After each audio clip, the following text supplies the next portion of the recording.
hindi dumikit, pero konti lang naman. So ayan na.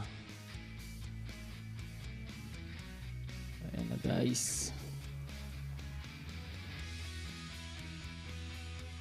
Ayan, kung gusto nyo rin mag DIY na magtatak ng damit, ayan, bili lang kayo ng ganitong mga ready-made na print sticker. Ayan na.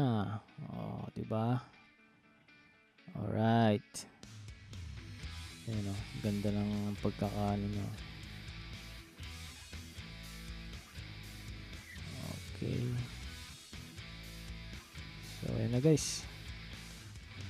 Kung gusto nyong bumili niyan, ilalagay ko lang yung link